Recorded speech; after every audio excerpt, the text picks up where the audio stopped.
আমি শান্তনু দাস আজকে আপনার সাথে রয়েছি। মোবাইলের আসলে অনেক রকম সমস্যা আমরা ফেস করছি। অনেক টেকনিশিয়ান ভাইরা যারা আছেন বুঝলেও বুঝতে পারেন কিংবা না বুঝলেও সেটা বলতে হয়তো লজ্জা পান। এতে লজ্জার কিছু নেই, আসলে কাজের কোনো পরিসীমা নেই। কাজ করতে বসলে আমাদের অনেক জ্ঞান দরকার হয়, সেই জ্ঞান হয়তো আমরা জন্মগত লগ্ন থেকে হয়তো পাইনি। তো আমরা সেই জন্যই আজকে আপনাদেরকে কিছু সাহায্য করার জন্য এই ভিডিওগুলো আমরা তৈরি করছি। তো প্রথমেই যেই জিনিসটা বলবো সেটা হচ্ছে যে একটা মোবাইল, যেই আমাদের চায়না মোবাইল যেগুলো আছে, চায়না অ্যান্ড্রয়েড ফোন যেগুলো আছে, যেমন স্যামসাং J7 আমার হাতে দেখতে পাচ্ছেন, একটা স্যামসাং J7 সার্কিট আছে, এটা কপি সেট। তো এইটার পাওয়ার আইসিটা যদি আপনাকে চেঞ্জ করতে হয়, যে কোনো কারণে যদি পাওয়ার আইসিটা নষ্ট হয়ে যায়, তাহলে এই পাওয়ার আইসিটা যে এটা সেই পাওয়ার আইসি, এই পাওয়ার আইসিটা যদি আপনাকে চেঞ্জ করতে হয় তাহলে আপনি কীভাবে করবেন? তাহলে আসুন আমরা আপনাদেরকে আজকে প্র্যাকটিক্যালি দেখাচ্ছি। আসলে এগুলি খুব বেশি বড় কিছু না। জিনিসটা প্রথমে আপনি ভালো করে এখানে প্যাচ দিয়ে নিতেন। প্যাচ দেওয়ার পর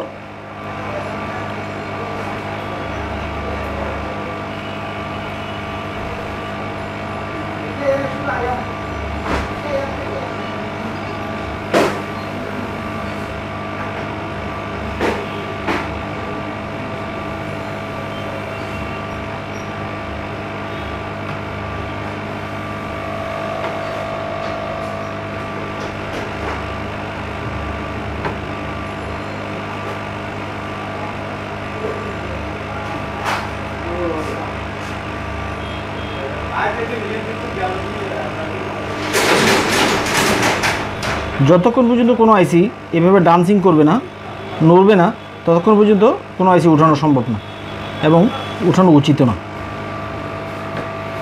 দেখতে পাচ্ছেন আমি আইসিটি উঠিয়েছি এবং পারফেক্টভাবে উঠিয়েছি, যাতে কোনো প্রকার বল এখানে যে পাগুলো আছে আইসির, এগুলো কোনো কিছু নষ্ট হয়নি।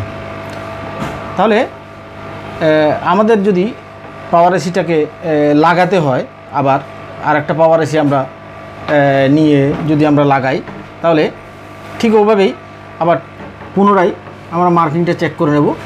মার্কিংটা চেক করে নিয়ে আইসিটাকে আমরা সঠিকভাবে এখানে বসাবো। মার্কিংয়ে যেখানে মার্কিংটা আছে, এখানে একটা আইসির মার্কিং আছে এই কর্নারে। আইসিটাকে হালকার উপর একটু বসিয়ে আগে প্রথম হিট দিয়ে নিতে হবে, এরপর সামান্য একটু প্যাচ দিতে হবে।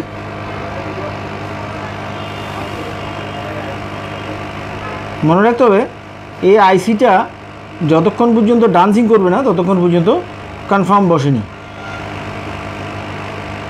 দেখতে পাচ্ছেন আপনারা বন্ধুরা, এই যে ডান্সিং করছে, বাস এই আইসিটি 100% বসে গেছে। তাহলে এই সহজ যে কাজটি আছে, এটি আমাদের অনেক টেকনিশিয়ান ভাইরা আপনারা করতে চান না। আসলে এটাতে বিশাল কোনো কিছু নেই, অভ্যাসে সব কিছু হয়ে যায়। আপনারা যদি প্রতিদিন এটা চর্চা করেন তাহলে অবশ্যই আপনারা সফল হবেন বলে আমরা মনে করছি। ধন্যবাদ সবাই।